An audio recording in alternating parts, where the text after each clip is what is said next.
coup, en fait, pour, comment on dit, pour travailler avec les données ou en général avec des fichiers CSV, par exemple, il existe une librairie qui s'appelle Pandas, qui est fait pour faire ça, en fait. Hein. Donc, du coup, on va faire ça. Et donc, vous faites import pandas spd, voilà, hop. Et ça, c'est la librairie en fait qui vous permet d'avoir qu'est-ce qu'on appelle le data frame. Et avec celui-là, en fait, ça vous simplifie plein de tâches en fait. Est-ce que tout le monde a reçu le fichier CSV que je vous ai envoyé en fait? Oui, c'est bon. D'accord. Donc en fait, moi aussi, il faut que je le télécharge. Donc en fait, vous voyez, quand vous êtes en Google Colab, vous avez là un petit icône en fait. Et vous pouvez, comment on dit, vous pouvez télécharger en fait les fichiers. Et donc vous mettez les fichiers train data là en fait, on va le télécharger, hop. Et donc comme ça vous avez le fichier là déjà en fait. Si vous voulez, je vous montre peut-être à la fin de la session comment vous pouvez vous installer. Je ne sais pas si vous avez Ubuntu ou je sais pas quel système vous avez. Comment on dit, une IPython notebook sur votre machine pour que, comment on dit, pour que c'est pas nécessaire d'aller sur le Google Colab en fait. Hein.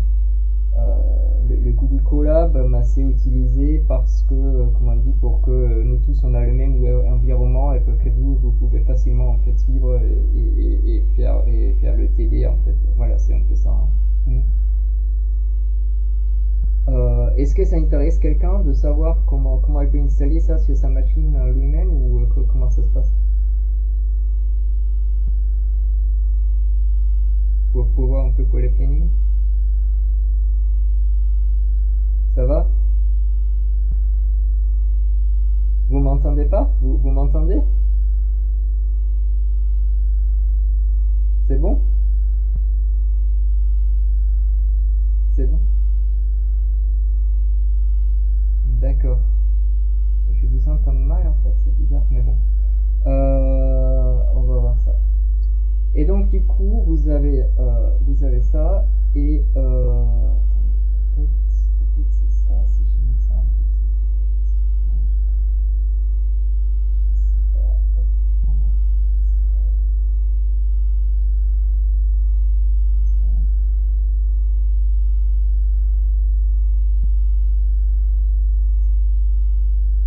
Bon, donc du coup on a ça, et là donc du coup comment on va lire le fichier CSV?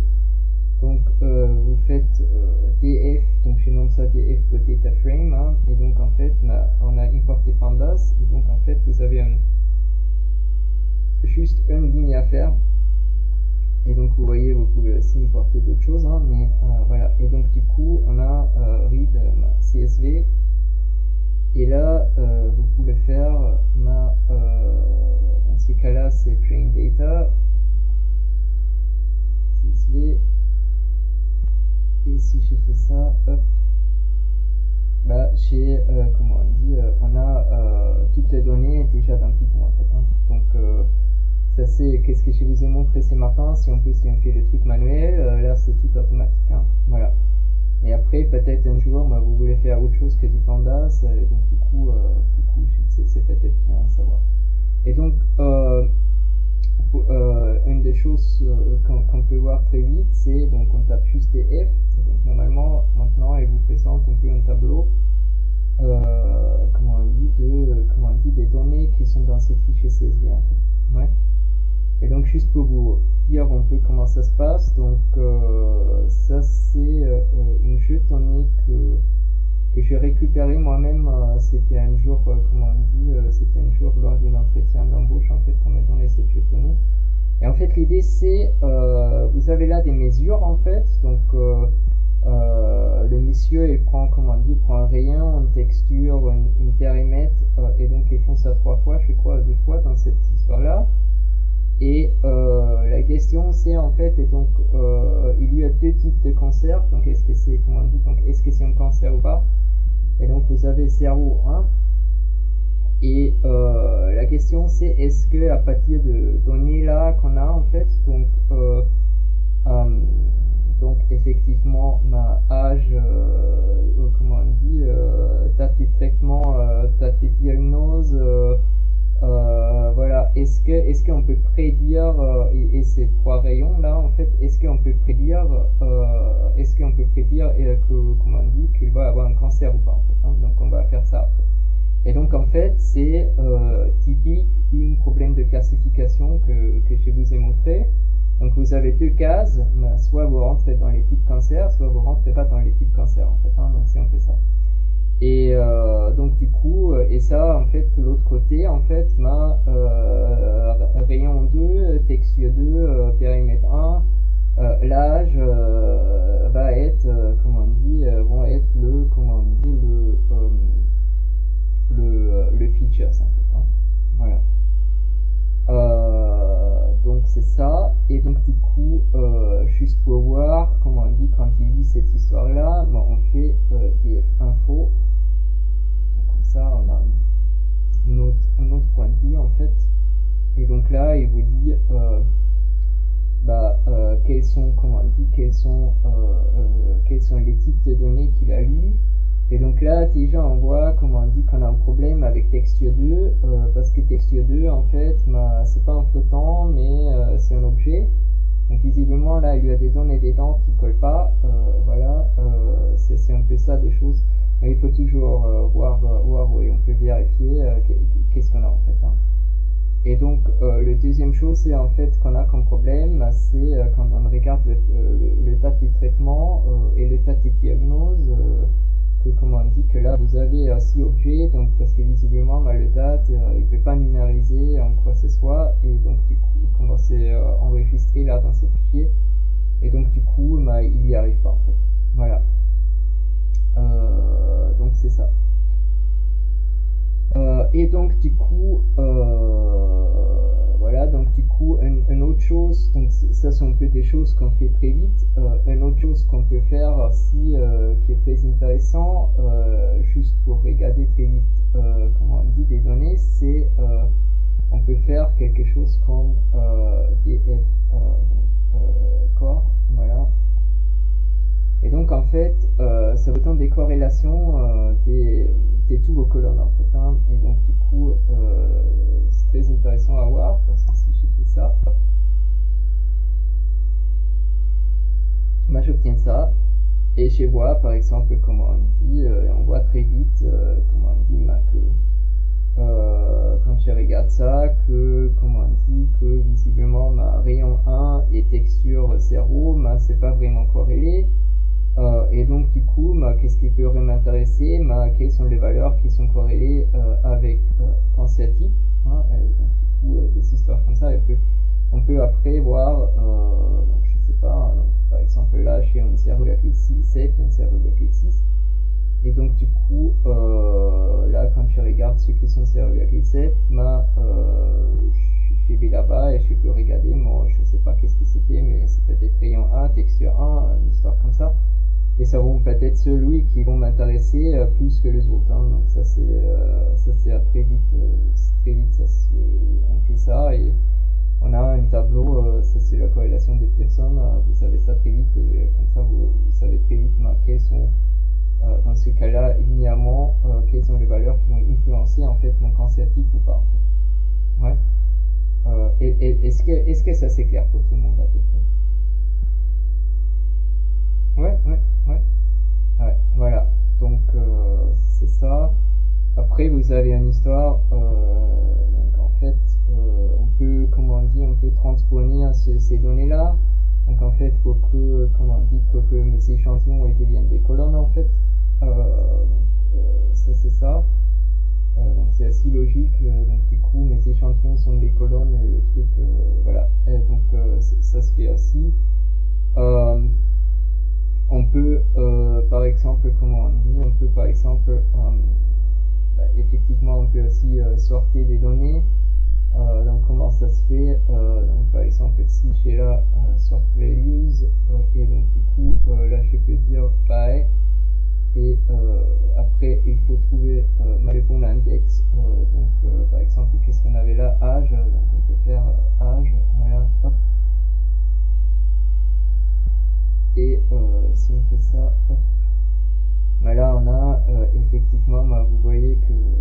celui qui était 15e avant, ben, il est maintenant premier parce que ça va être le plus jeune. Voilà, donc c'est un peu ça. Hein. Ouais. Et donc vous avez sorti vos données par âge. Hein. Voilà. Et là, par exemple, là, on voit très vite aussi, comme on dit, que cette donnée, en fait, elle a plein de problèmes parce que vous voyez que ben là, rayon 1, vous avez des données qui ne sont pas saisies. Voilà, donc ce sont des choses après qu'il faut voir et qu'on va voir comment on gère ces cas-là, en fait, si on a, comment on dit, si on a des données pas saisies et compagnie. Ouais. Voilà. Donc c'est ça. Après, qu'est-ce qu'on fait aussi très souvent, c'est, je vais vous montrer ça, c'est permuter, donc en fait l'inverse de sortir, permuter les données. Hein. Donc ça c'est une des choses quand vous faites des choses que je vous ai présenté juste dans la présentation avant. C'est toujours bien, comment on dit, avant l'entraînement des données, parce qu'on ne sait pas déjà est-ce que les données qui sont saisies, est-ce qu'ils sont données, est-ce que par exemple juste qu'ils sont en ordre temporel, en fait, bah, ça vous donne un biais comment on dit, à l'entraînement en fait. Hein. Et donc une des choses qu'on fait, c'est comment on dit, on permute ces données en fait. Hein. Donc on va faire ça. Donc en fait ça se fait très vite, donc ça s'appelle reindex. Et donc pour ça, vous avez dans NumPy, je crois dans ce fichier on n'a pas encore inclus NumPy, donc on va faire ça très vite. Donc ça c'est NumPy et j'ai fait asNP, ouais, hop. Donc on a ça, et donc du coup vous pouvez faire une histoire comme ça.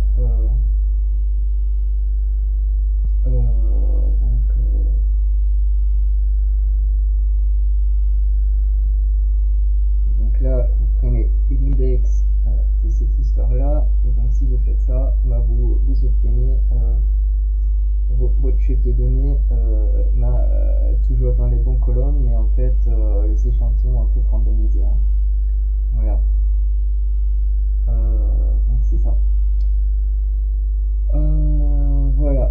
Donc on a toujours ce problème-là que, comment on dit, que l'on a pris un problème dans cette chute de données. Donc en fait, si on revient à BF Info, on a dit on a des données qui n'étaient pas du tout saisies.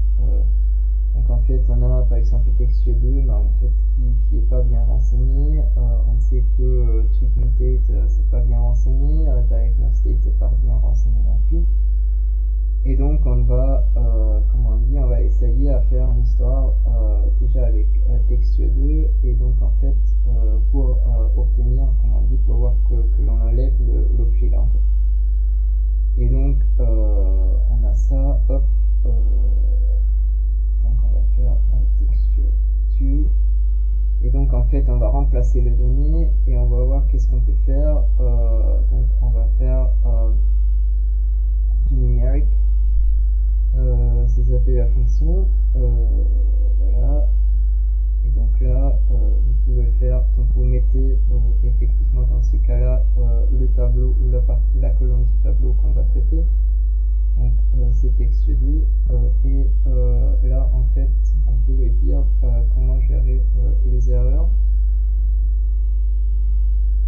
Et donc vous avez par exemple là, il vous propose raise, et donc raise en fait montrez-moi quand il y a comment on dit, une erreur. Et donc en fait qu'est-ce que nous on va faire, on va d'abord faire coerce, parce qu'en fait comme ça il les remplace par NaN, hein, donc que c'est pas un nombre en fait. Hein. Voilà.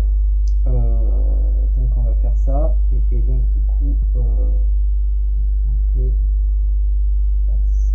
voilà.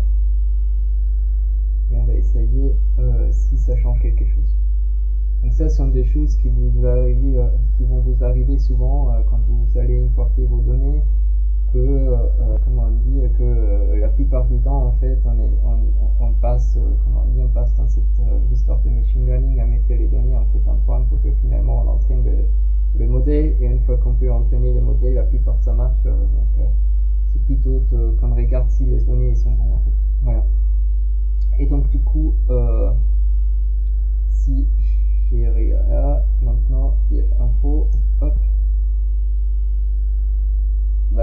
marché, mon périmètre 2 en fait, il était devenu une flottante en fait.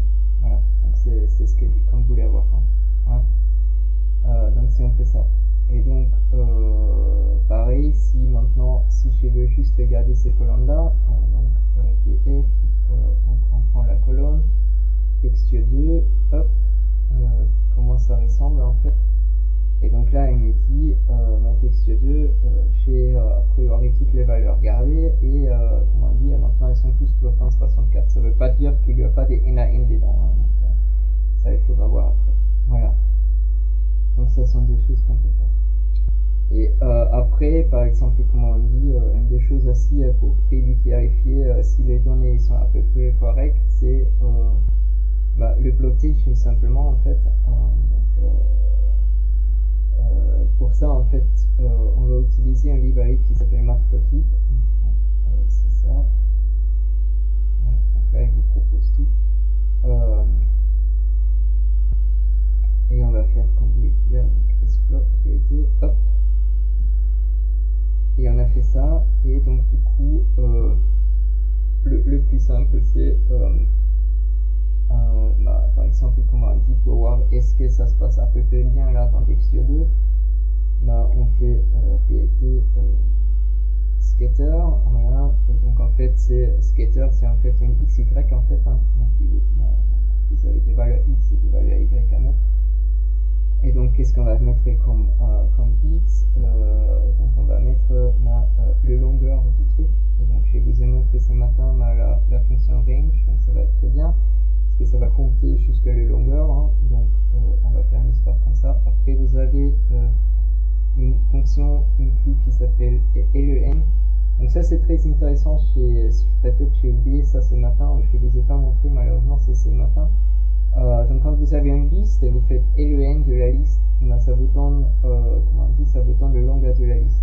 Et ça marche aussi pour les numpy arrays, pour les arrays, je suis pas sûr si ça marche pour les tuples, ça pourrait marcher pour les tuples aussi. Donc pour la plupart de tous ces objets que je vous ai montré ce matin, en fait, si vous mettez juste len, vous obtenez un integer en fait quel est le longueur de l'objet. Et donc on va faire la range du longueur, qu'est-ce qu'on va mettre df texture 2, hein, juste pour voir ça. Et donc après comme y, on va mettre le valeur en eux-mêmes. Hein.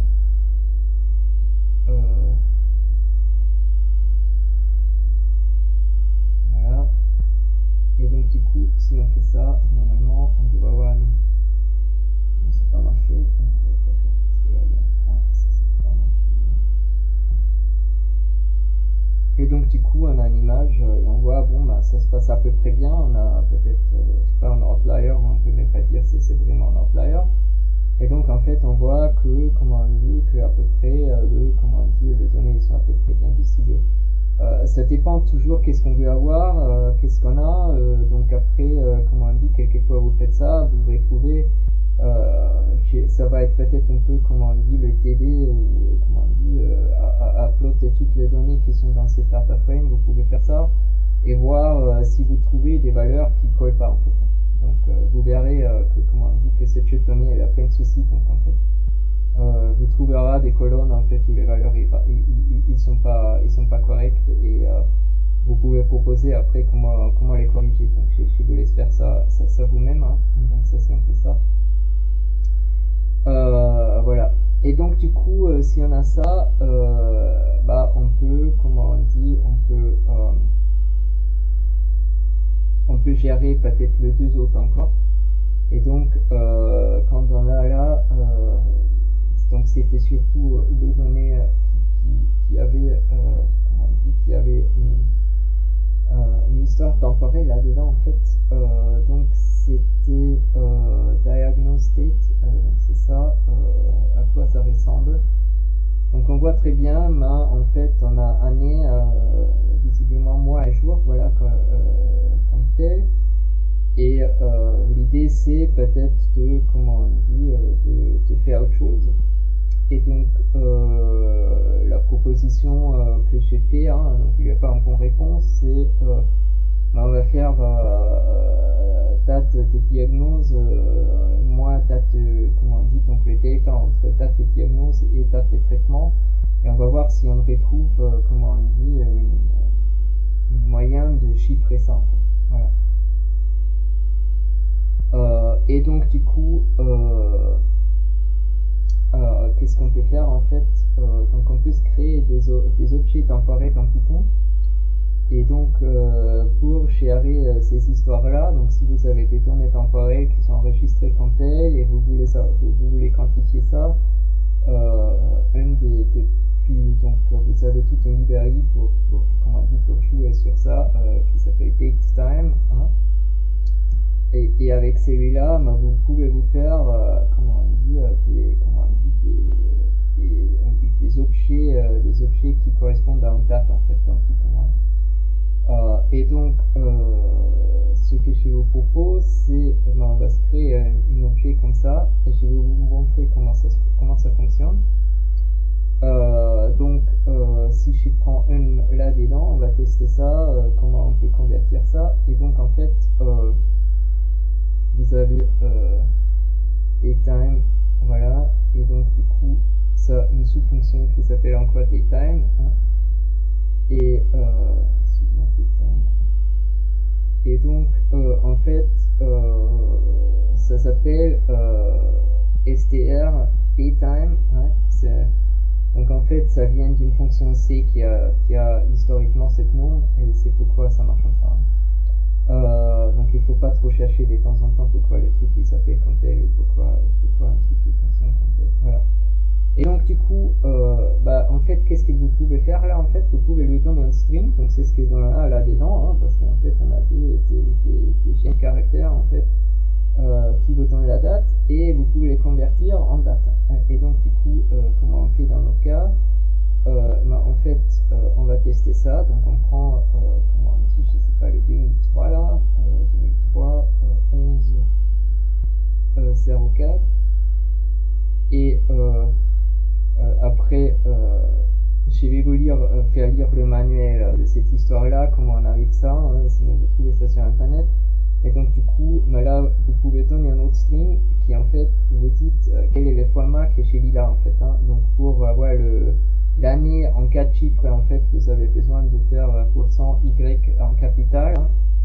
Et pour avoir les mois en 2 chiffres, vous faites en petit, et pour la journée c'est pareil, hein. Donc c'est ça en fait, hein. Et donc après vous pouvez jouer avec ça, et du coup vous pouvez plus ou moins, comment on dit, n'importe quelle façon d'écrire les dates, voilà, si c'est encore cohérent avec une date, vous pouvez vous pouvez les transformer en objet qui a un sens pour Python en fait, hein. Donc un objet temporel qui a du sens pour Python. Voilà, donc faisons ça. Et si on fait ça, maintenant on va regarder qu'est-ce que c'est notre time object. Donc on a un objet, voilà. Et donc il a bien compris visiblement, parce que ça c'est heure et minute, donc il a bien compris visiblement, comment on dit, que ça c'est notre date en fait, hein.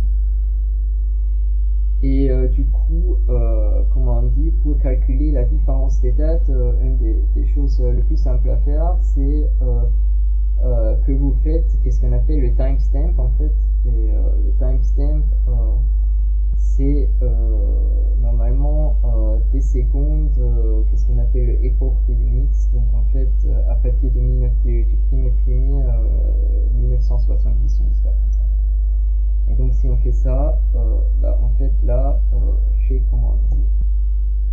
si j'ai fait ça en fait, j'ai des secondes en fait qui sont passées, à partir de, du 1er janvier 1970. Et comme ça en fait, je peux quantifier la distance entre deux dates très facilement, parce qu'en fait j'ai en seconde, n'importe quelle date que je mette là-dedans, j'ai une distance entre les deux dates avec laquelle on peut travailler en fait. Ouais. Et donc comment on va faire, voilà. Donc du coup on va on va se créer une liste à partir de ces deux colonnes là en fait. Donc qu'est-ce qu'on a là? Donc diagnostic and treatment date, je crois que ça s'appelle. Et donc on va faire une nouvelle colonne, une nouvelle colonne distance, la différence entre ces deux dates là en fait. Donc du coup, on va faire une histoire comme ça. Donc moi je vais appeler ça diffdate, hein, mais on peut faire comme vous voulez. Hein. Voilà, c'est un peu ça. Hop, hop, excusez-moi, c'est pas ce que je voulais faire, je voulais pas exécuter ça tout de suite. Et donc du coup, bah, moi, donc en fait, on s'est fait, comment on dit, on utilise le tuple for que je vous ai montré ce matin. Et donc, on va faire une range, et donc du coup, donc le longueur du data frame, donc en fait, combien d'échantillons j'ai dans mon data frame, donc ça marche comme ça aussi. Hein. Et donc du coup, on va se créer des objets, voilà, comme on a là, et on va les nommer A et B pour ce cas-là. Et donc on va faire datetime,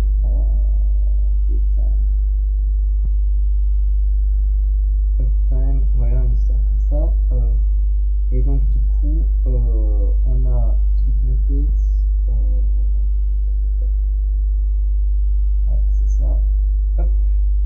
Et donc du coup, mais en fait, voilà, le treatment date, bah, chez this1, comme j'ai fait, comme j'ai itère en dessous de ça, bah, le bon valeur dans la colonne, hein, donc je suis dans cette colonne, et en fait, il faut que je descende la colonne avec le i qui est dans mon range en fait. Hein. Et donc du coup là, on va mettre un i comme ça, hop. Et donc du coup, ça va me donner le bon, comment on dit, le bon chaîne caractère qui est là dedans. En fait, hein. Et est-ce que tout ça c'est clair pour vous, hein? Ouais. Parce que vous m'arrêtez jamais en fait. Ouais, c'est bon? D'accord. C'est bien. Super. Voilà. Et donc du coup on a ça. Et donc du coup on fait qu'est-ce qu'on a fait là avant. Donc je vais copier-coller ça. Hop. Pour faciliter un peu la tâche là en fait. Hop. Et on fait, comment on dit, et là en fait ça c'est une histoire de Python, donc en fait je vous ai montré, bah là j'ai créé l'objet et j'ai créé à partir de l'objet, après j'ai pris une fonction de cet objet, hein. Donc en fait le time object en fait est là en elle-même une fonction qui s'appelle timestamp qui sort comment on dit, la fonction chiffrée dans ces cas-là. Hein.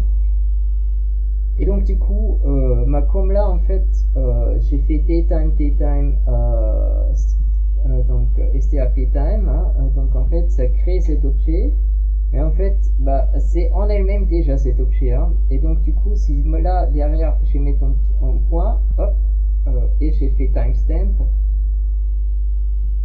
j'arrive à, comment on dit, à obtenir la même chose que sans le mettre dans une variable quoi qu'on fait, hein. Voilà. Et donc du coup on fait ça, et on fait ça pour la deuxième colonne qui s'appelle diagnostic. Voilà, donc c'est ça. Je vais copier ça, on va coller ça là, et là on va faire diagnostic. Hop, elle veut pas, parce que non, elle veut pas compléter. J'espère que j'écris ça correctement. Et donc du coup on a ça, et maintenant je sais pas encore ma colonne, et donc du coup j'ai créé une liste qui est toute vide, hein, donc là-haut. Et donc qu'est-ce que je vais faire pour, comment on dit, maintenant j'ai les deux valeurs en secondes, et donc en fait pour avoir la différence entre les deux, on va faire diffdate, donc voilà, et on va faire, qu'est-ce qu'on a vu ce matin, on va faire append, et on va ajouter le valeur absolue entre les deux, hein, parce que faut qu'on n'a pas des valeurs négatives, hein, parce que le problème c'est aussi, bon, ça c'est un des problèmes quand vous verrez le jetonné, que, comment on dit, qu'il y a des colonnes en fait, ou les choses, ou les deux en fait, donc ça fera en fait partie du TD, comment on dit, vous pouvez voir ça après, dans le jetonné en fait. Il y a des données inversées en fait, hein. Donc visiblement vous avez le mec qui remplit comment on dit,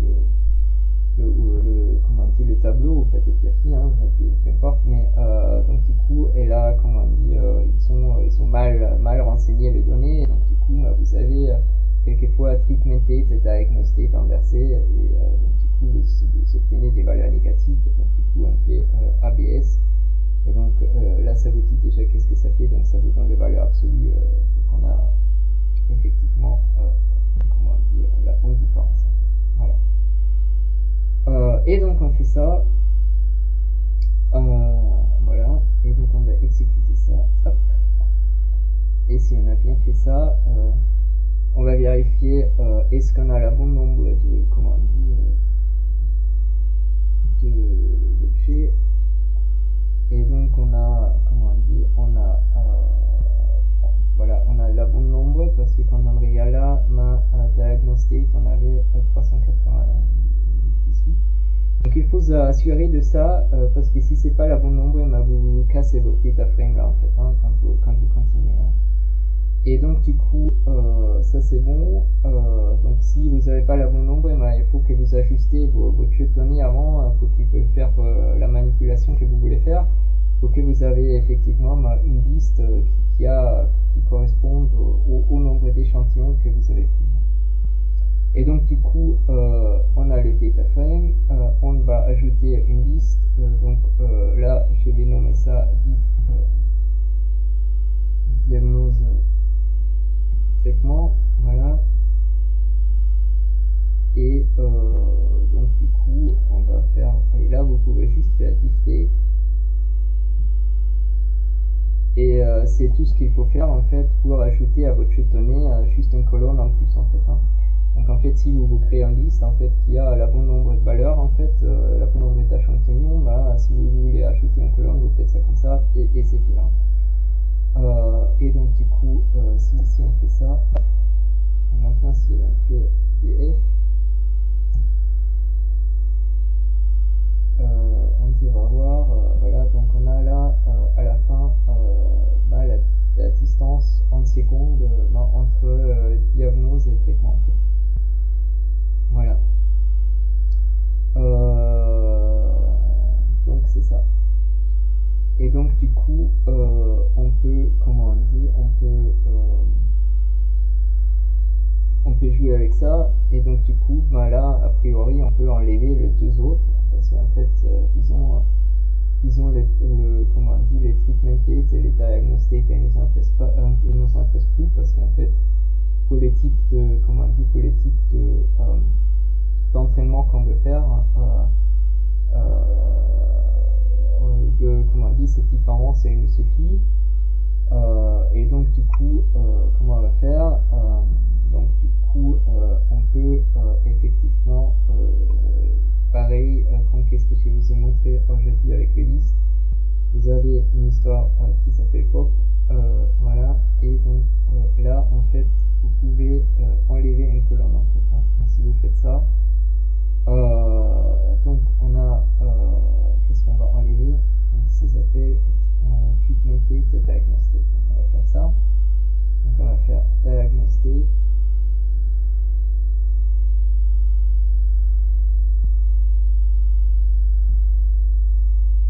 voilà, et donc là vous avez plus le diagnostic dans le data frame, hein. Donc ça vous sort effectivement le diagnostic.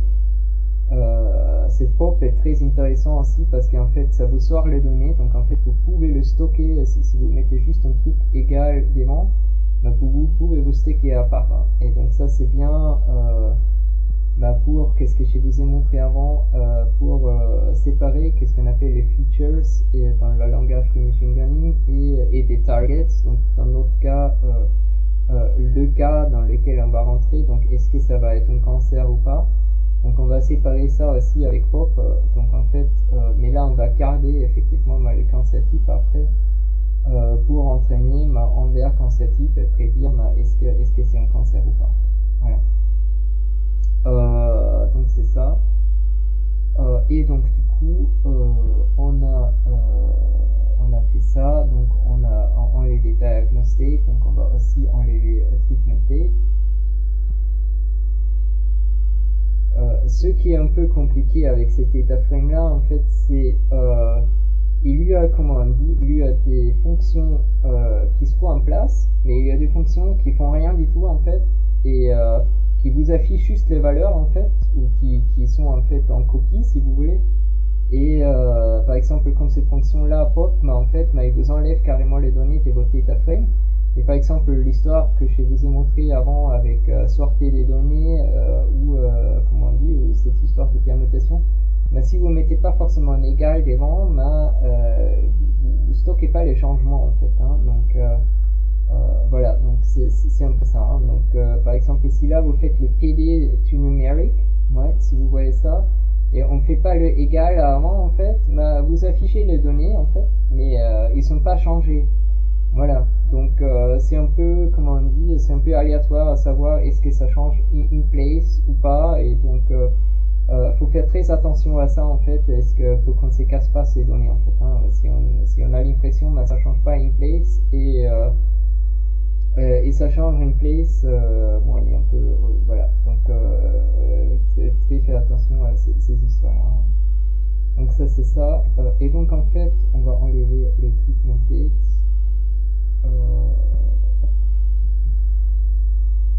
C'était voilà. Et donc du coup, maintenant, quand on fait, quand on regarde notre histoire là, ouais. Oui, il y a quelqu'un qui veut parler. C'est bon? Ça va pour tout le monde? J'ai entendu quelqu'un? C'est bon? D'accord. Bon, et donc du coup, on est là, et maintenant, effectivement, si vous regardez le data frame dans lequel on est, comment on a enlevé, donc on a que 12 colonnes parce qu'on a enlevé le 2 en fait. Bon, maintenant on voit, on a toujours des NaN là-dedans, donc on va peut-être s'en occuper de NaN. Voilà. Et donc, justement, pour la problématique que je vous ai parlé juste avant, on va peut-être, comment on dit, faire une copie avant pour qu'on sait. Donc ça, c'est une des grandes histoires qu'on peut faire. C'est faites une histoire comme ça, data frame auxiliaire, et j'ai fait df copy up, et j'ai copié toutes les données maintenant dans le nouvel objet là en fait, pour que si je fasse une erreur en fait, pour que je garde mes données originaux en fait en tact, hein, donc c'est un peu ça. Voilà. Donc ça existe aussi, hein. Et voilà, qu'est-ce que je veux vous montrer aussi, faut pas oublier ça, aussi une des choses qui est aussi très utile, il y a une fonction qui s'appelle head, qui vous affiche juste, quand vous avez un data frame très long, en fait, vous voulez pas surtout pas faire ce que je faisais là. Même là, heureusement, il affiche point, point, point, mais vous imaginez, si vous avez là, je sais pas, 1 million de valeurs, que vous aurez des problèmes, et donc du coup, le df offset, ça vous permet juste d'afficher, je sais pas, les 5 premiers en fait, ou les 5 premiers, et du coup, avoir juste une vue très vite à quoi ça ressemble mon jeton. Voilà. Et donc du coup, on peut faire quelque chose comme ça, qu'ils appellent, une des plus simples choses à faire, c'est pour enlever le NaN, c'est ma trop NA. Donc on va faire une histoire qui s'appelle clean encore, voilà, hop. Parce que normalement, voilà, elle fait pas ça, mais voilà, on va faire ça, et on va faire copie en même temps. Et donc en fait, le trop NA, en fait, ça vous enlève tous les échantillons où vous avez un truc qui n'est pas renseigné en fait, hein. Donc où vous avez un NaN, il va vous supprimer toute la liste en fait, hein. Donc par exemple là, le numéro 2 vous verrez plus parce que périmètre 1 en fait c'est NaN, et donc en fait vous lirez la documentation. Il y a d'autres moyens à faire, par exemple remplacer le NaN par ouais, par des cerveaux ou par des valeurs moyennes de la colonne. Donc ça c'est un peu des choses courantes qu'on fait, hein. Donc, vous pouvez vous écrire vous-même des fonctions en fait qui traversent vos tableaux et qui disent bon écoute, là lâcher, comment dire, lâcher n à n, et vous pouvez par exemple, je sais pas, dans certains cas, dire temporellement, j'ai fait une interpolation entre les valeurs qui étaient proches avant et qui étaient proches derrière, et je remplace mes données. Il faut toujours réfléchir à qu'est-ce qu'on fait. Dans ce cas-là, on fait trop peinard, donc on les enlève tout court en fait. Voilà. Et donc, on s'est créé notre data frame qui est clean. Et quand on regarde là maintenant, si on l'affiche, on a que 200 valeurs qui restent. Tandis que on avait avant 400. Donc, c'était peut-être pas la meilleure façon de faire, mais pour cette histoire-là, pour faire rapidement et pour faire le cours, je vous montre ça. Et c'est peut-être, comme on dit, vous pouvez faire ça en TD, vous pouvez trouver toute fonction ou voir dans la documentation de Tropena comment ça fonctionne. Bon, juste pour vous faire, parce qu'il y a plein de gens en fait qui n'ont pas jamais fait du Python, je crois, donc du coup, vous avez dans Python en fait un truc help, et en fait, n'importe quelle fonction que vous mettez là-dedans, normalement vous avez une description. Donc, par exemple, si je veux savoir qu'est-ce que ça fait Tropena, si j'ai fait help, est-ce que ça va marcher? Help, par exemple, si on met là if clean, est-ce que ça va fonctionner?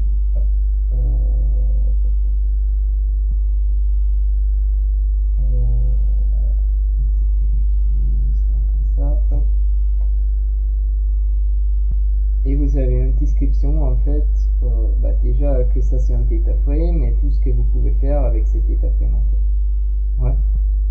Et donc vous avez toute une, et comme ça en fait, pour toute fonction, pour tout objet en fait, vous avez, vous avez un peu une aide, si vous savez pas comment le truc il fonctionne, qui vous explique comment ça fonctionne en fait. Ouais. Voilà. Donc c'est un peu ça. Ouais. Et donc c'est assez pratique, donc vous avez ça un peu partout. Donc pour tout ce qui existe en Python, vous tapez help si vous comprenez pas comment les trucs fonctionnent, et vous avez une description comment les trucs vous aident. Et donc vous pouvez faire ça avec les Tropena qu'on a fait avant, et comme ça peut-être trouver d'autres solutions que juste les enlever en fait. Voilà, donc c'est un peu ça. Voilà, donc une fois qu'on a ça, on a on a le notre data frame qu'on s'est créé, en enlevant toutes ces valeurs, et maintenant on peut par exemple avoir qu'est-ce que je vous ai dit juste avant, avoir cette matrice de corrélation. Et quand on a cette matrice de corrélation, on voit la différence de notre date en fait, elle n'a pas beaucoup d'ajouter, parce qu'en fait, est-ce que pourquoi je fais ça en fait? Donc en fait, quand je regarde quand c'est type, est-ce que voilà, donc en fait, vous voyez, pour moi ça corrèle avec 0,1 en fait, avec notre cancer type en fait, donc c'est peut-être pas forcément le plus bonne valeur qu'on doit avoir en fait. Donc c'est un peu ça, ouais, c'est pas ça, donc ça c'est cancer type, donc c'est ça. Donc en fait on voit que, donc là en fait dans la liste vous pouvez voir quelles vont être les valeurs qui vont jouer un rôle, et on voit c'est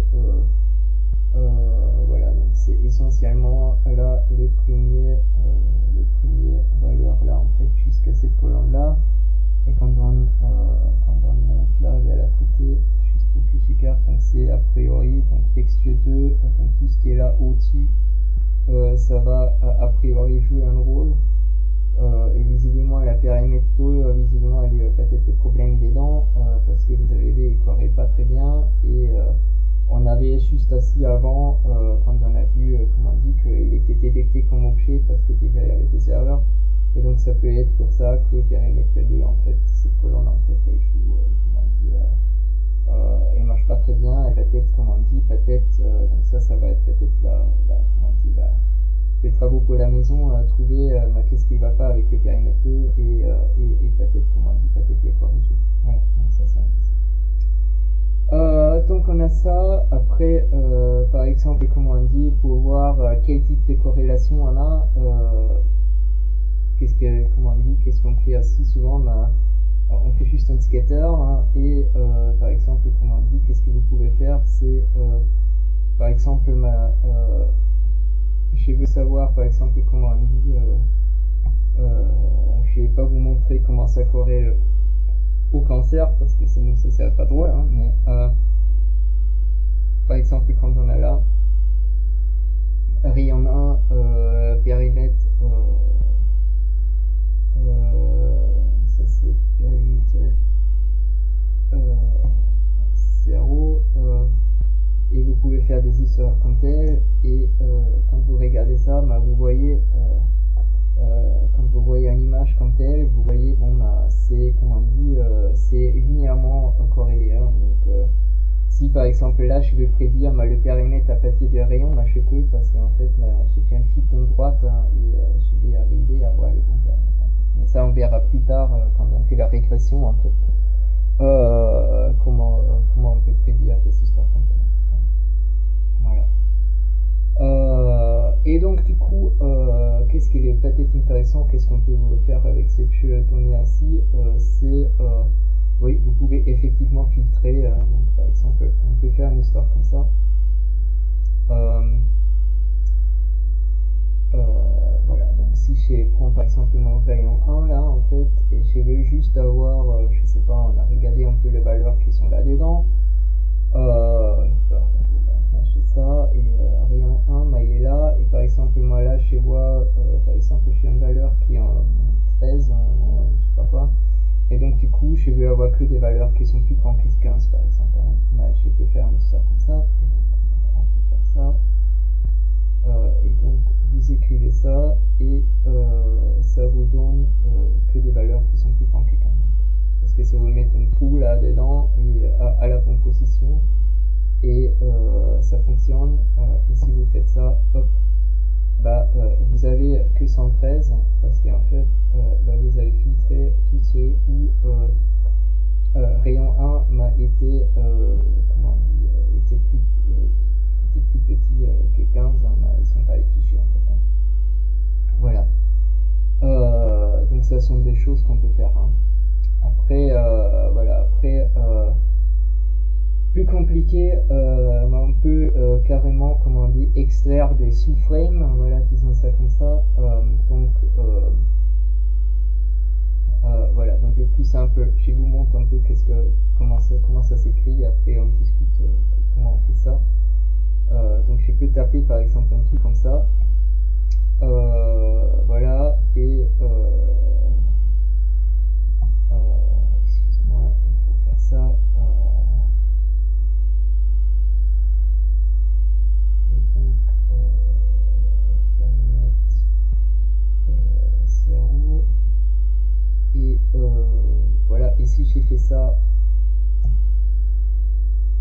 moi il y a un truc qui marchait pas, parce que là j'ai fait un connerie, ça s'écrit comme ça, après il faut le savoir, hein, donc c'est pas toujours simple, parce que là je vais avoir une liste en fait, voilà, et hop, et donc du coup ces types là, qu'est-ce que j'ai fait, vous voyez, donc en fait j'ai pris juste le colonne rayon 1 périmètre 0, et j'ai pris juste comment on dit,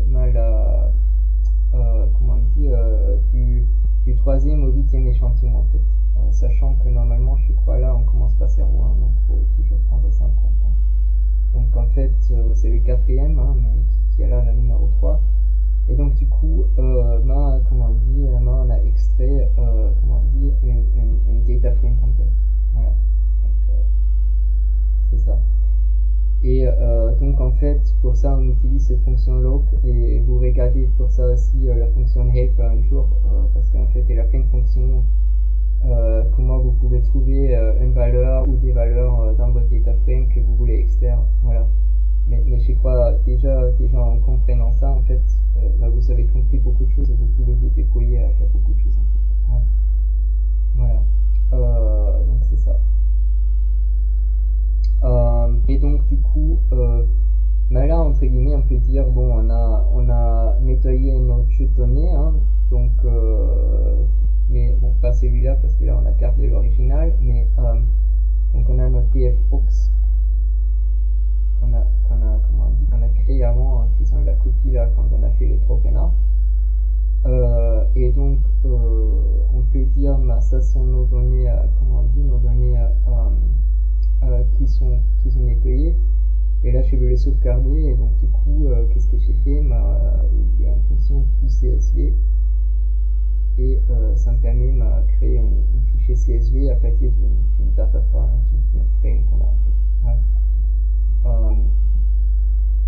Voilà, donc on va faire ça clean, voilà, on histoire comme ça, clean, et donc du coup on va sauvegarder ça, hop, et du coup ça crée un fichier qui devra arriver par là après,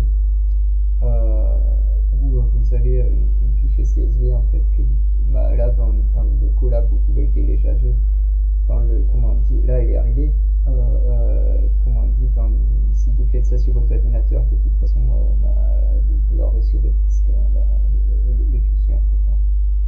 Voilà, et donc du coup ça c'est un peu ça, et qu'est-ce qu'on peut faire aussi, je vais vous montrer comment vous pouvez créer comment on dit, une data frame juste directement à partir de données que vous avez créées en Python.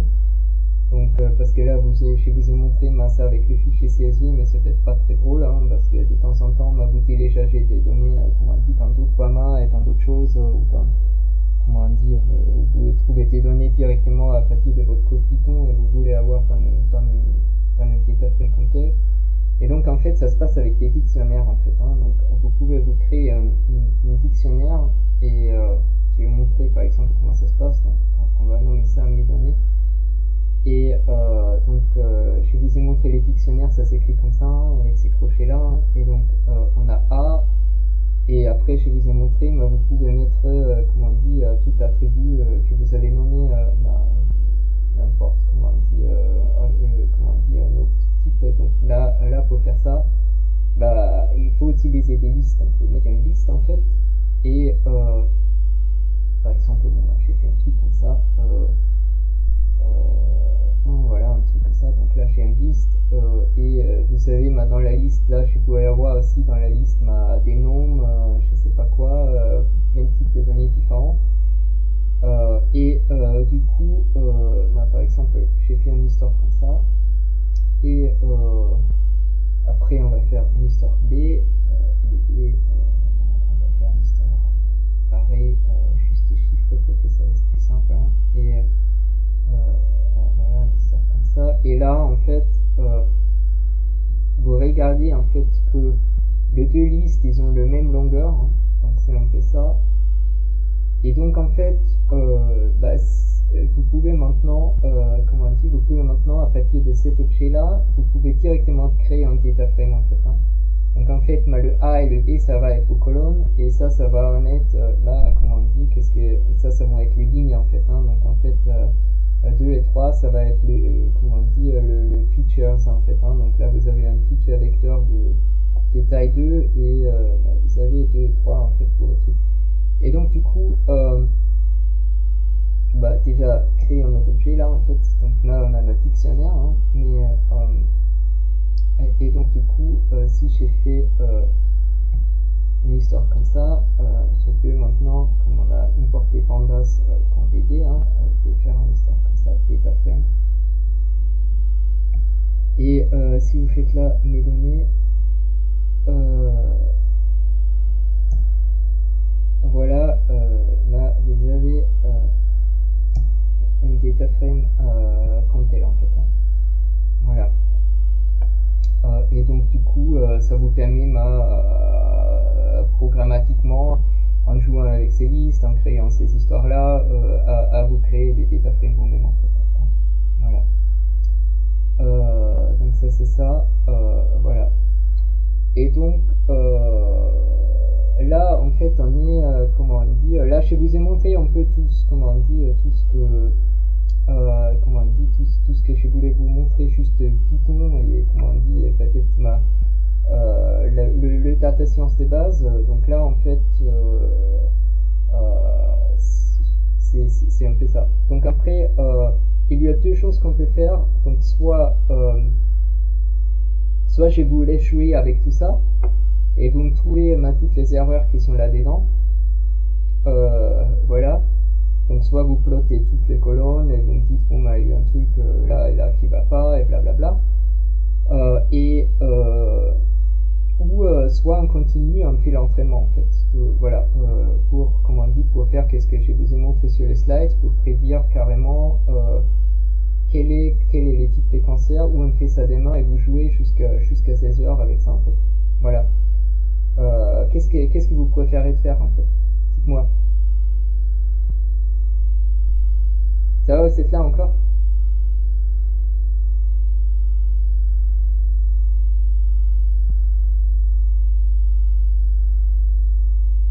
Ouais.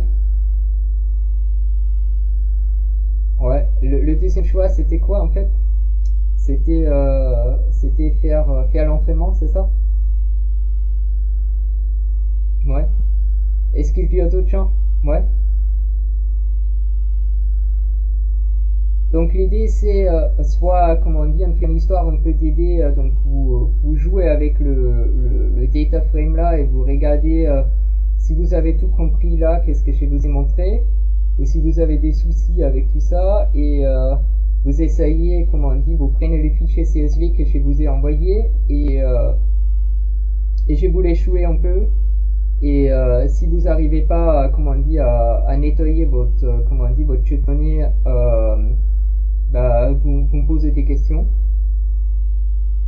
Voilà, donc ça c'est un peu ça. Ou on continue un petit peu, voilà, c'est un peu ça en fait. Ouais. Parce qu'a priori. Ouais, parce qu'a priori c'était prévu qu'on fait un TD en fait, hein, mais demain on va faire quand même un TD. Hein, mais, voilà. Mais donc on peut continuer un peu. Est-ce que tout le monde suit en fait, hein? N'hésitez pas à dire bon bah il y a eu un truc que j'ai pas compris, il y a eu un truc qui me semble un peu bizarre, voilà. Tout ça, ça va pour vous, voilà. Ouais, super, super. Ouais. Ah d'accord, ah, d'accord. Bon bah c'est pas grave, moi je vous vois pas en fait, de toute façon, pour être très honnête, parce que moi j'ai mon écran devant moi et voilà. Et donc du coup, ne vous inquiétez pas.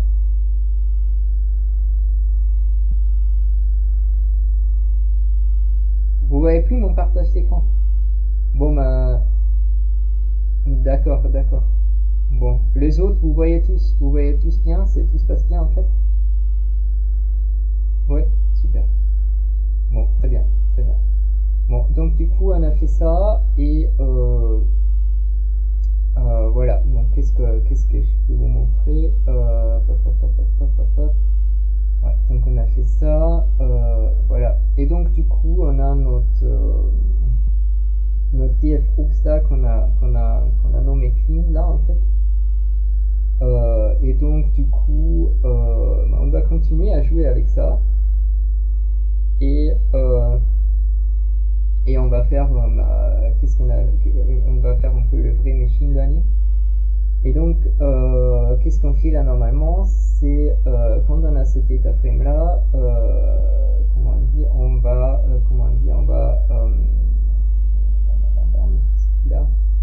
on va séparer ça dans le machine learning Torok, on utilise un peu toujours la même nomenclature. Et donc on a, qu'est-ce qu'on appelle la matrice des features et on va séparer le target de nos features. Et donc qu'est-ce qui va être notre target? Donc notre target c'est McKinsey type en fait, hein. Donc c'est deux boîtes en fait. Donc c'est une classification classique très simpliste parce qu'en fait on a que deux boîtes, on pourrait avoir trois à six, hein, parce qu'on pourrait avoir cancer type 1, 2, 3, une histoire comme ça. Donc ça c'est 0 ou 1 et donc en fait on va vouloir prédire est-ce que j'ai un cancer ou est-ce que j'ai pas un cancer, hein, donc à partir de données qui sont là au-dessus en fait, hein. Et donc On va séparer le données déjà, et donc comment on fait, donc on regarde un peu le head de notre df org, s'il s'appelle, voilà, et notre truc, je vais la connerie, voilà, c'était un marché comme ça, hop.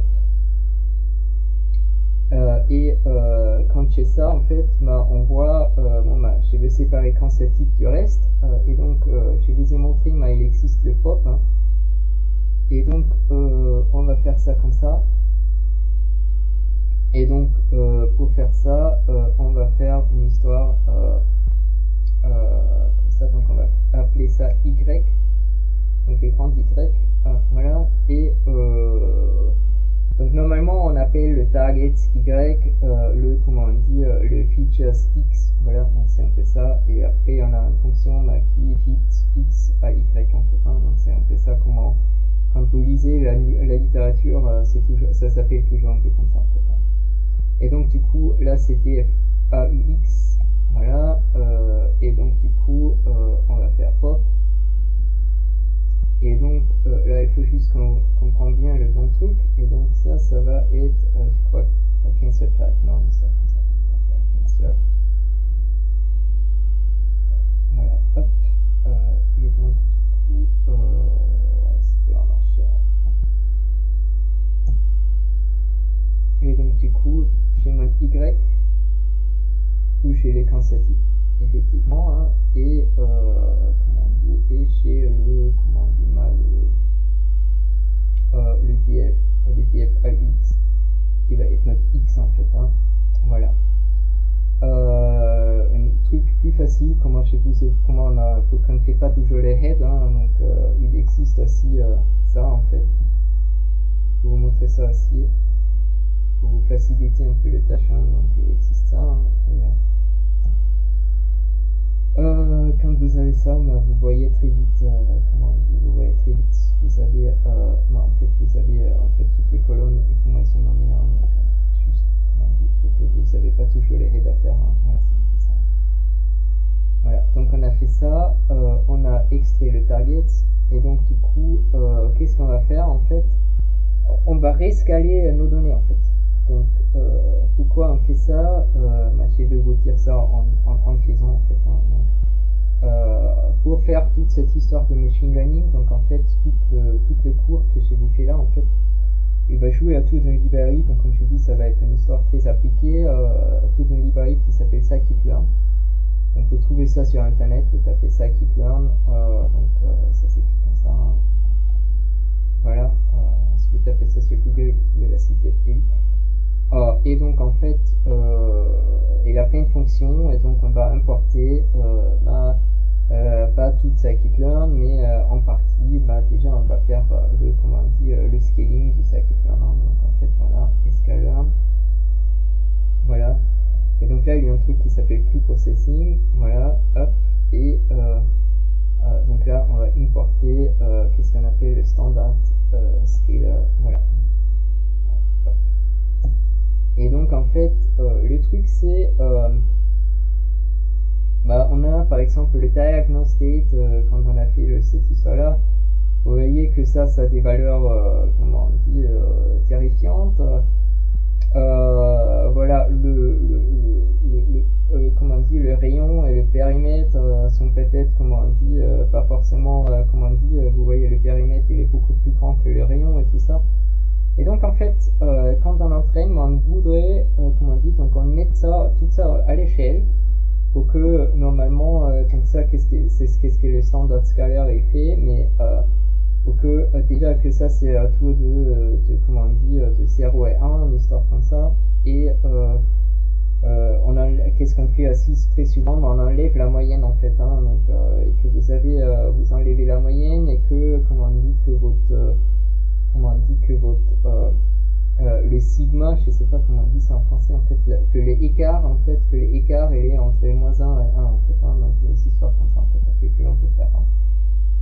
Et en fait, quand vous faites ça, vous verrez que vos modèles en fait normalement ils s'entraînent plus vite, ils s'entraînent plus sûr. Effectivement, vous pouvez imaginer quand vous faites la support vector machine, Mais si vous avez une dimension qui est comme ça et vous avez une autre qui est comme ça, que votre plan en fait il va être un peu difficile à mettre. Et donc du coup, si vous avez tout ça mis à l'échelle, avec juste un facteur, voilà, avec un facteur et une moyenne que vous soustrait, en fait, vous vous rendez compte que vous vous facilitez la tâche. Hein. Il faut juste garder effectivement en une trace comment on a fait la mise à l'échelle en fait. Hein. Voilà. Chez moi, on a toujours là en fait des MR dedans en fait. Ça c'est un peu comment on dit, ça c'est pas bon. Voilà, donc on va faire, on a fait une connerie. Heureusement, on a stocké ça là-dedans. Donc, je vais reprendre ça parce que je vois juste quand on a fait le head. Donc, visiblement, on n'a pas fait copie, un truc comme ça. On n'a pas copié ça.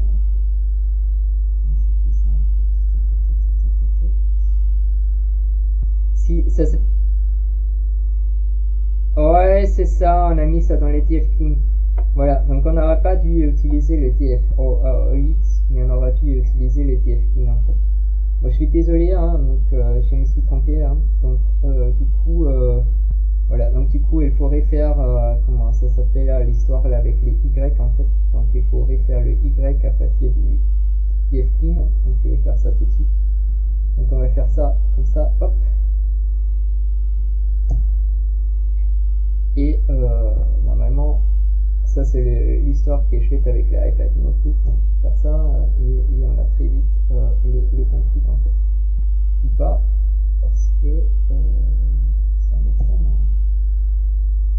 Si, donc là c'est bon. Donc là vous voyez les longueurs et les nombres, donc c'est bon. Voilà. Et donc du coup on va faire effectivement qu'est-ce qu'on a fait avec le. Il faut juste qu'on fait attention qu'on utilise bien le TF-Clean en fait. Voilà. Hop. Et donc du coup, on a cette galère pour, comment on dit, pour faire qu'est-ce que je vous ai juste raconté en fait, pour mettre ces histoires à l'échelle en fait. Et donc du coup, le scaler lui-même, il s'entraîne d'une certaine manière parce qu'en fait, il faut trouver les bons coefficients pour la mise à l'échelle. Et donc, on va faire standard scaler. Et donc, on va faire fit, voilà, et donc du coup on va fitter normalement le X ça s'appelle, mais voilà, on va appeler, donc du coup on va fitter le TF clean, hein. Ouais, clean, voilà, hop, et normalement ça devrait marcher. Et donc du coup maintenant j'ai un objet scaler en fait, donc il y a comme toujours dans Python plein de fonctions, hein. Donc en fait là j'ai créé mon scaler et en fait avec ça, et donc en fait le scaler en fait lui maintenant il a une fonction de transformation avec lequel en fait je peux transformer cette jetonnier au jetonnier qui est mise à l'échelle en fait, hein. Et donc du coup moi je vais appeler ça X après, donc comme ça j'ai mon X et mon Y, voilà, donc mes features c'est mon target, et du coup on a scaler, voilà, et donc là vous avez une fonction qui s'appelle transform, et donc une fois que vous avez fait le fit vous pouvez faire le transform. Et donc en fait, qu'est-ce que je vais transformer? Comment ça s'appelle? Le TF-Clean, hein, c'était ça. Hop.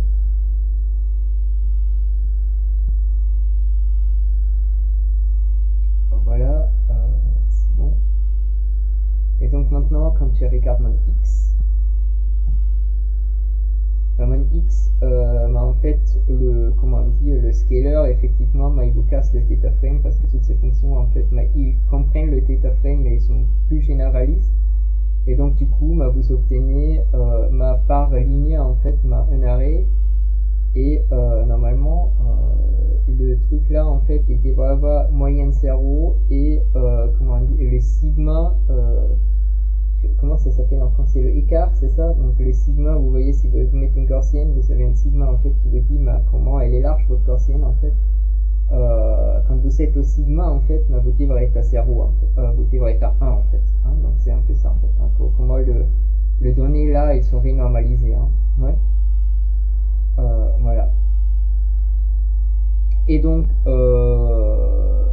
voilà, quand on peut vérifier ça, hein, donc si on a là le x, le truc c'est comme ça c'est un array, ça aussi des fonctions là en fait qui vous permet à faire ça.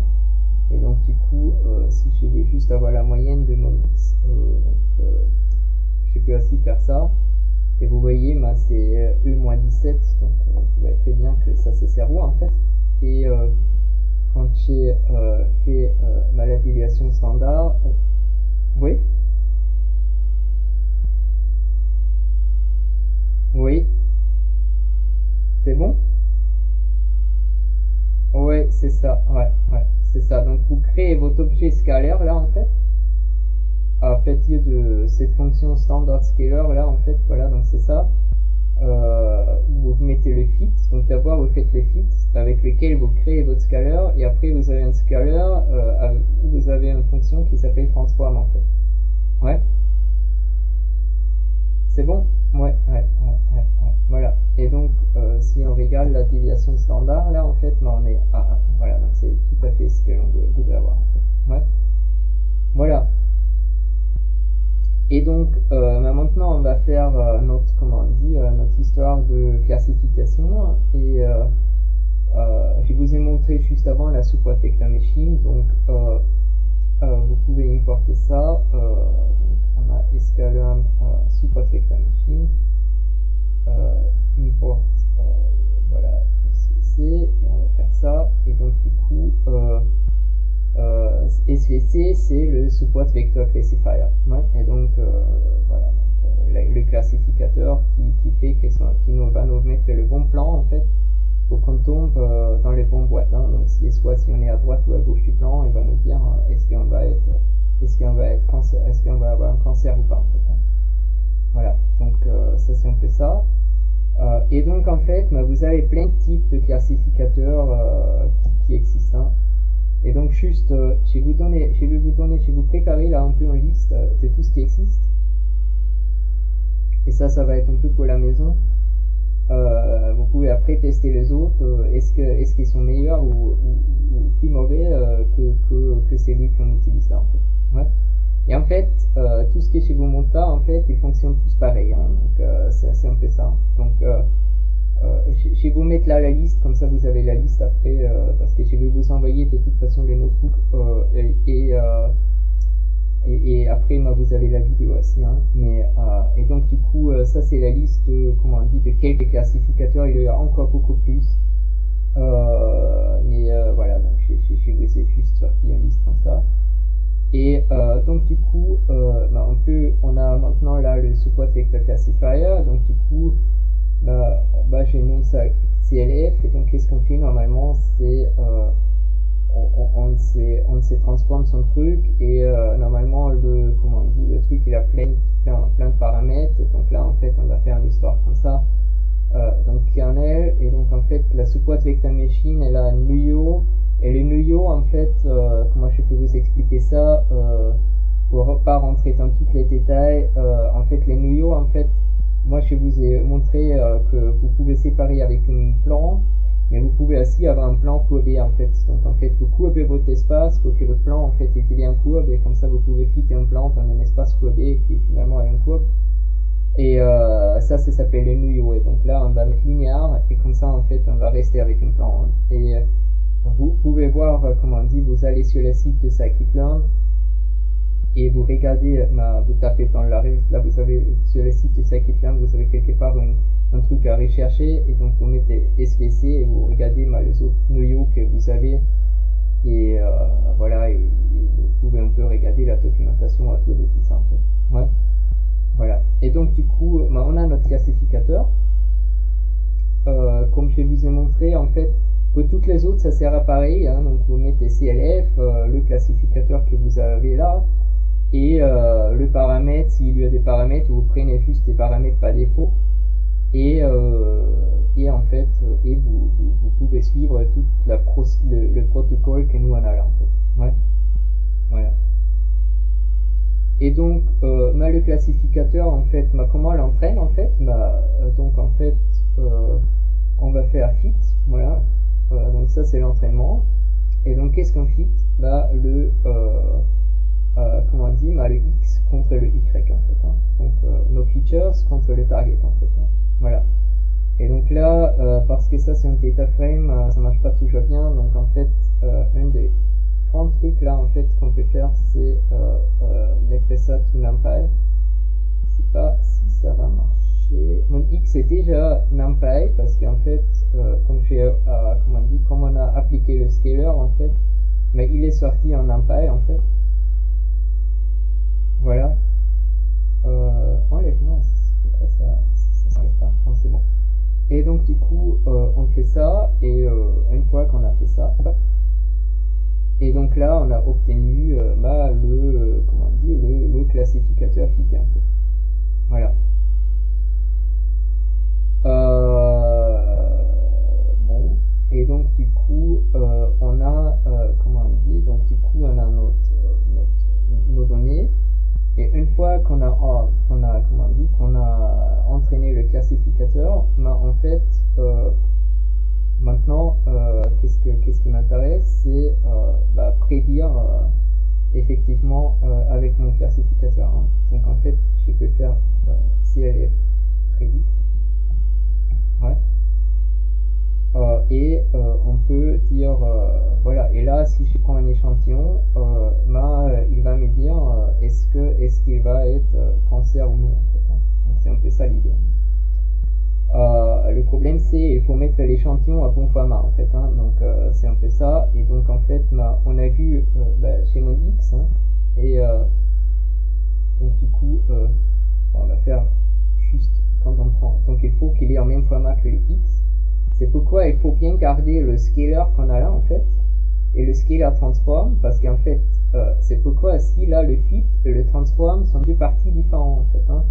Parce qu'en fait vous pouvez bien avoir après des données qui correspondent pas au fit que vous avez fait là, mais il faut quand même que vous appliquez la même transformation des données en fait. Donc imaginons maintenant vous allez dans le champ et vous prenez un nouvel échantillon, ou je sais pas, vous avez un nouvel candidat là en fait qui vient chez le médecin, et le médecin il est débordé, donc du coup ça va être l'infirmière qui va prendre les mesures là, et du coup ça va être l'infirmière aussi qui va dire est-ce que vous avez un cancer ou pas, parce qu'elle s'est fait bien son modèle là en fait, hein.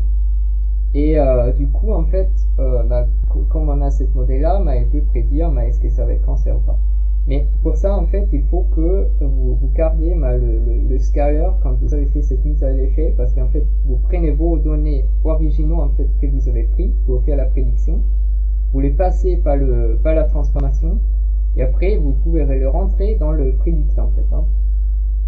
Voilà, donc c'est un peu ça, hein. Et donc du coup, comment on va faire? Donc du coup, on a le classificateur.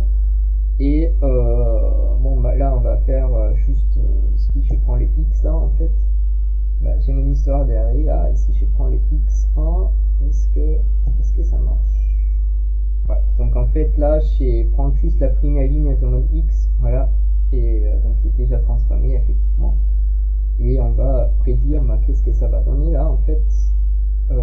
Donc ça c'est qu'est-ce qu'après vous faites pas, hein, parce qu'après prédire sur des données sur lesquelles vous avez entraîné, on espère que ça va marcher, hein, mais voilà. Et donc du coup on fait ça, et normalement ouais, donc là ça c'est toujours des problèmes un peu, donc quelquefois il faut faire une reshape là en fait. Est-ce que ça va marcher? C'est un peu hop. D'accord, donc ça c'est un petit problème typique qu'on a avec ça, donc on va voir 1, moins 1, un truc comme ça, hop. Ah. Et donc il m'est prédit le candidat là il a du cancer en fait. Ouais. Le reshape là en fait, qu'est-ce que j'ai fait là en fait, donc là visiblement la façon comment il est entraîné, ça c'est toujours un peu des coquilles, hein. Donc en fait, ça me transforme une vecteur qui était en colonne, un vecteur qui est un vecteur qui est horizontal, un vecteur qui est vertical, en fait, une histoire comme ça. Et donc du coup, comment on dit, donc du coup, parce que quelquefois en fait, comme on a vu juste pas là, en fait, il faut faire cette transformation, sinon on n'arrive pas à faire à utiliser le prédicteur, en fait, hein. Ouais. Voilà. Et donc du coup, là, il me dit 1, et donc si je regarde ma y1, hop, voilà, bah j'ai 1, voilà, qui est à peu près logique, parce que normalement, sur les données qu'on a entraînées, ça marche presque toujours, pas toujours non plus, parce que quelquefois vous avez une façon comment les données sont faites, évidemment aussi sur un outlier, et on espère que il va vous prédire quand même, comment dire, autre chose. Mais voilà, donc c'est ça en fait. Et donc c'est tout ce qu'il faut faire, hein. Voilà. Bon, donc ça c'est ça. Après, je vous ai raconté, il faudra faire cette histoire de cross validation là en fait, hein. Voilà. Et donc du coup, pour ça en fait, vous avez, comment on dit, vous avez tout dans scikit-learn déjà pour faire cette histoire de cross validation que je vous ai montré là ce matin sur le slide en fait, hein. Ou cet après-midi d'ailleurs. Mais donc donc on va faire ça. Donc on va importer quelques comment on dit, quelques fonctions. Donc là vous avez from model selection, ça s'appelle. Et donc, on va utiliser une histoire qui s'appelle crossval score, voilà, parce que c'est surtout ça qui nous intéresse. Et après, on va importer une histoire qui s'appelle shuffle split, donc pour faire des splits randomisés en fait. Donc, je vous ai montré sur le slide, on avait 4 splits, voilà, donc on va faire des splits, randomisés, donc du coup, on va appeler ça shuffle split. Et des splits non randomisés, c'est train test split en fait, hein. Voilà, donc on va garder ça en fait. Voilà. On va importer tout ça. Hop. Voilà, il y a un truc qui n'a pas marché. Qu'est-ce qui n'a pas marché en fait? Train test split. Ouais, parce que j'ai écrit test. Voilà. Et donc du coup, on a ces trois fonctions là. Et en fait, qu'est-ce qu'on fait? On se crée d'abord la fonction du split que le crossval score il va automatiquement appliquer. Et voilà. Et donc du coup, je vais vous montrer ça. Donc en fait, moi j'appelle ça, voilà, donc ça s'appelle CV, donc on va nommer ça split, une histoire comme ça. Et donc du coup, ça va être notre shuffle split. Et donc on va dire combien de splits on veut avoir. Donc disons on veut avoir 10, ouais, voilà, pour qu'on a pour qu'on a un peu un score qui sert à quelque chose. Et on va faire test size 0,5. Et donc en fait, qu'est-ce qu'il va faire là en fait? Il va chercher 10 fois, randomiser, comment on dit, 50% des valeurs de, comment on dit, de notre données, et il va entraîner sur celui-là, et il va tester sur l'autre moitié en fait. Ouais. Ouais. Est-ce que c'est clair en fait? Donc on a 10 fois en fait, il va chercher différent évidemment parce qu'il est randomisé en fait, il cherche le truc. Donc on prend 10 fois la moitié de nos échantillons et on regarde qu'est-ce que si je entraîne sur cette moitié, qu'est-ce que ça donne sur l'autre moitié en fait. Ouais.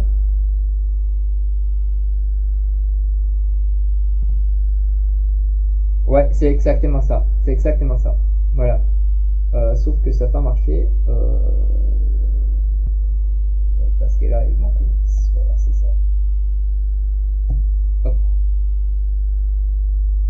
Et donc, du coup, on fait une histoire comme scores. Et donc, on a crossval score. Voilà, donc on fait une histoire comme ça. Et donc, on prend notre classificateur qu'on a entraîné là, qu'on a créé là-haut. Et en fait, qu'est-ce que lui il va faire? Il va entraîner tout le temps, voilà, et il va tester sur l'autre partie en fait. Hein. Donc la support vector machine, heureusement, ça va très vite. Donc maintenant vous comprenez pourquoi c'est assez compute intense de temps en temps, parce que si on veut vraiment avoir des bons modèles, bah, vous entraînez plein de fois, vous testez plein de fois, et bon, ça vous automatise tout ça, mais ça peut assez très vite prendre des journées en fait, jusqu'à vous avez un bon modèle en fait. Hein. Et donc du coup, là il faut mettre mon X, voilà, donc ça c'est mon X. Là il faut que je mette mon Y tout numpy, parce que ça c'est encore un data frame. Hein. Voilà, hop. Voilà, et là en fait le split, ça s'appelle CV là en fait, et là vous mettez le split, voilà, hop.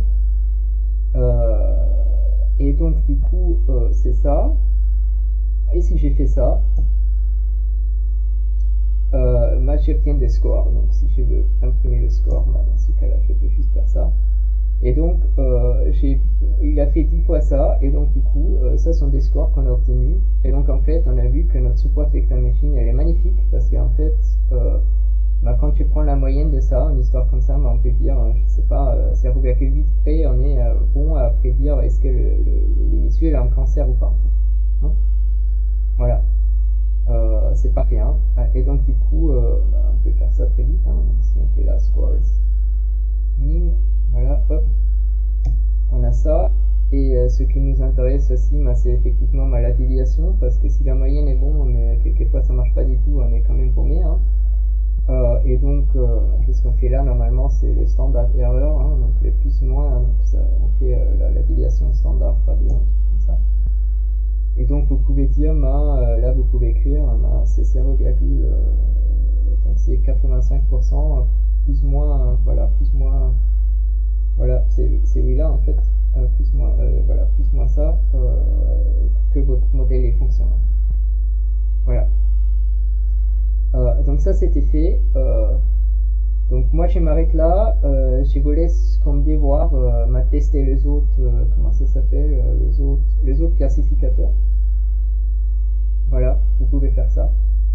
Et demain matin, bah, vous me racontez un peu quels étaient les problèmes, où vous n'êtes pas arrivé, et surtout quel classificateur marche le mieux en fait. Voilà, c'est surtout ça. Ouais. Est-ce que c'est bon? Est-ce que ça va pour tout le monde? Ouais. Voilà, donc moi, bah là vous l'avez su à écran. Donc si tout le monde fait une capture d'écran très vite. Voilà. Sinon, le grand truc, je sais pas si je ouvre là un nouveau onglet. Vous voyez mon écran encore? C'est bon? Ouais. Ouais. Bah vous pouvez aller sur ça quitte là en fait. Hop. Donc vous allez là. Donc ça quitte là.org. Voilà. Et vous avez la classification.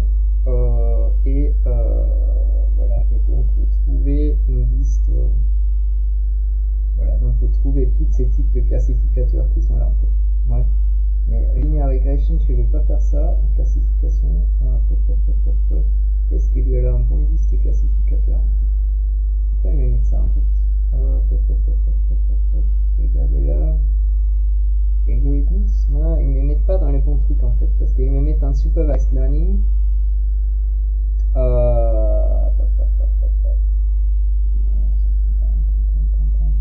Bah, a priori sur cette site, il faut que vous cherchiez un peu, vous retrouvez aussi, hein, parce que là ils vous mettent le bon, parce que SVM, Nearest Neighbors, Random Forest, ça sont typiquement des classificateurs. Hein.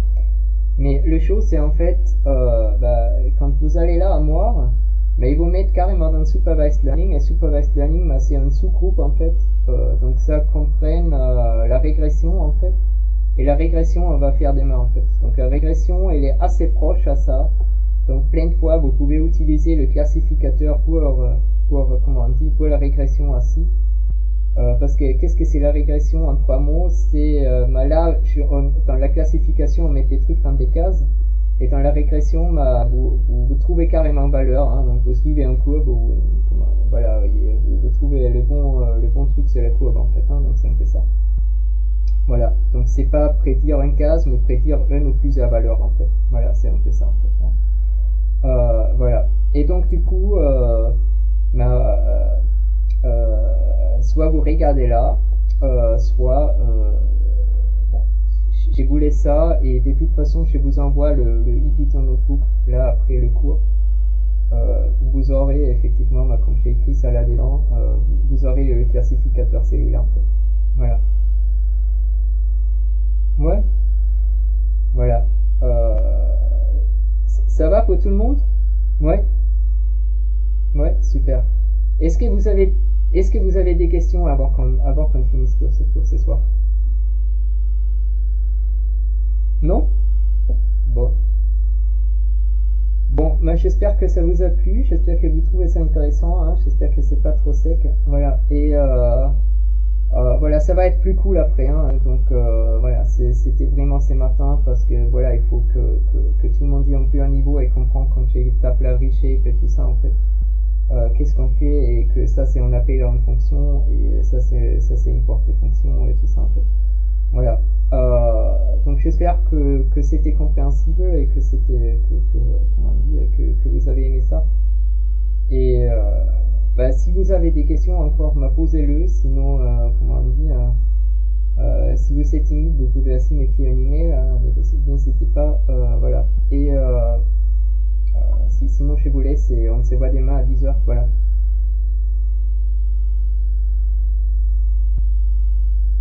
Super. Merci.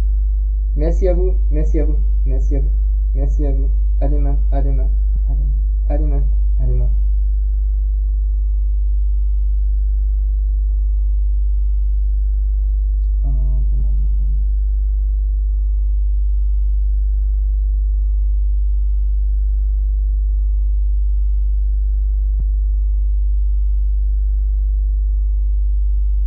Ouais.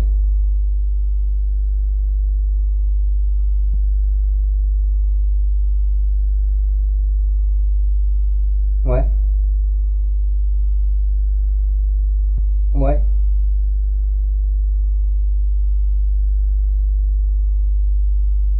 Ouais, donc après il faut réfléchir qu'est-ce qu'on fait, donc ça peut être plusieurs choses, donc on va voir ça surtout avec la régression, si il y a la régularisation, donc ça c'est une des grandes choses, mais qui vous verrez dans des journées plus loin en fait, donc qui vous aide un peu à trouver des modèles un peu mieux, dans beaucoup de cas, voilà, donc ça existe, donc ça s'appelle la régularisation. Donc c'est des paramètres à mettre dans des modèles en fait. Donc là par exemple là dans la support vector machine, un paramètre qui marche comme régularisateur c'est le C là en fait. Donc par exemple varier le C ça va changer comment dire comment dire l'efficacité de cette histoire là. Voilà, donc après il faut jouer avec les valeurs qui sont là, et qu'est-ce qu'on fait plein de fois en fait, c'est justement les gens qu'est-ce qu'ils font, ils font carrément parameter search, donc en fait soit ils sont déjà décidés à un classificateur et donc du coup ils prennent là 3-4 paramètres qui sont dans le classificateur et vous mettez ça dans un boucle fort et vous regardez si dans le scores quelles sont les valeurs qui donnent les meilleurs scores en fait. Hein. Et si vous faites ça avec cross validation, vous pouvez avoir un truc qui est à peu près correct. Hein. Voilà. Donc ça c'est un peu ça comment on fait. Et ça c'est un peu a priori qu'est-ce que j'aurais prévu faire comment on dit dans un autre TD, mais que vous pouvez là faire pour comment on dit pour comme devoir, c'est entraîner ça en fait. Hein. Donc entraîner comment on dit, donc faites-vous une liste, donc en fait Python vous pouvez faire ça, vous faites une liste de tous les classificateurs, vous faites une boucle for autour de tous ces classificateurs et vous regardez quel classificateur prend les meilleurs scores avec le cross-file score là. Ouais. Voilà, donc ça c'est un peu comment on procède. Et c'est pour ça aussi que ça prend plein de temps de calcul, hein, parce que vous imaginez si là vous testez, je sais pas, une dizaine de valeurs, vous essayez sur une dizaine de valeurs, vous êtes déjà 100 trucs, hein, et si vous testez 100 trucs et vous faites grosse validation pour voir si vous avez des bons scores, vous arrivez très vite à faire plein d'entraînements et brûler plein de temps de calcul en fait. Ouais. Voilà. Est-ce que ça a répondu à la question? Mais de toute façon, vous verrez des astuces encore dans le cours en fait pour faire ça. Ouais. Super, super.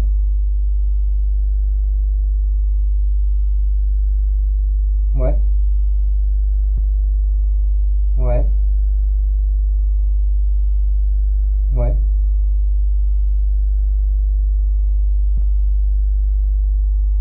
ouais,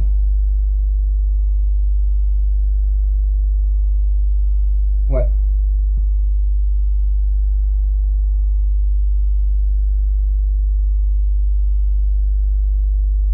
Euh, je non, je crois pas que c'est si simple que ça en fait, hein.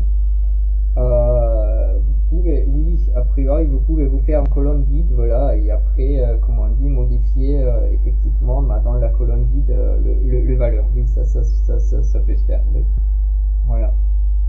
Euh, Personnellement, je le ferai pas parce que déjà toutes ces constructions là, en fait, je vous cache pas, Python c'est quand même un langage qui est un peu lent. Et si après vous modifiez le truc dans le data frame, bah, ça peut que devenir plus lent en fait, hein. Donc euh, vous voyez, la liste elle est encore plus rapide que le data frame, hein, et même la liste déjà elle est assez lente en fait, hein. Donc faut garder ça en tête en fait. Ouais, ouais. Ce qu'on aurait pu faire là, probablement, c'est on aurait pu peut-être faire une histoire qu'on n'utilise pas là, le list, mais le numpy array, si le truc il est trop long, et ça aurait peut-être mieux marché. Voilà, faut garder tout ça en tête, hein, parce que vous verrez, comme on dit, ça marche très bien, parce que là, le chutonier, hein, bon, elle est très simple et elle marche très bien, hein, parce que comme vous avez vu, il y a plein de corrélations et plein de trucs, et c'est un peu un chutonier, comment dire, un chutonier un peu cheux, avec lequel on retrouve très vite des bons résultats et qui est très petit, et qui est parfait pour qu'est-ce qu'on fait là, hein, parce que normalement, si vous voulez, bah, vous avez pas, comme on dit, vous avez déjà pas que 200 échantillons, mais vous avez 10 000, et avec 10 000, vous n'avez pas à retrouver un bon résultat. Voilà, ça c'est un peu la réalité après. Ouais. Voilà. Bon, c'est un peu ça. Bon, j'espère que ça vous a aidé. Voilà, c'est un peu ça. Et est-ce qu'il y a d'autres questions avec ces vaisseaux? D'accord. Ouais. Ouais. Ah, le fiche. D'accord. Bah, je sais pas. C'était l'école doctorale qui m'a envoyé toute une liste. Euh, voilà. J'ai plein d'emails qui sont pas pareils. Donc ça, c'est un peu. Donc là, aujourd'hui, il y a quelqu'un qui m'a écrit sur. Je sais pas si c'était vous, sur. Comment dire, parce que là, je ne pas mon petit. Qui m'a écrit sur. Comment ça s'appelle? Signal, en fait. Ouais, ouais, d'accord. Et en fait, j'ai une adresse email de la poste chez vous, en fait, où je vous ai envoyé tous les emails, en fait. Et c'est peut-être tombé dans les spams ou je sais pas, en fait. Je peux pas vous dire. Ouais, ouais, ouais, ouais.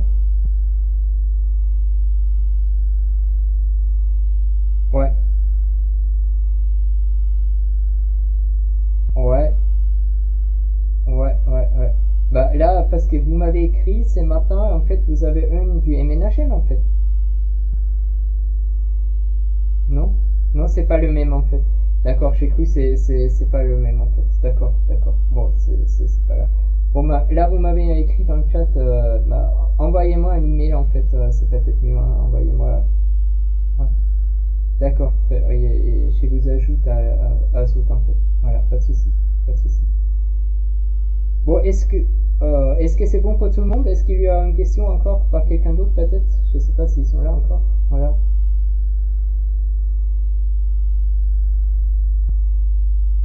Est-ce qu'il y a des questions encore? Bon, bah, j'arrête alors. Voilà. Bon, bah, bonne soirée à tout le monde qui est encore là. Bye bye.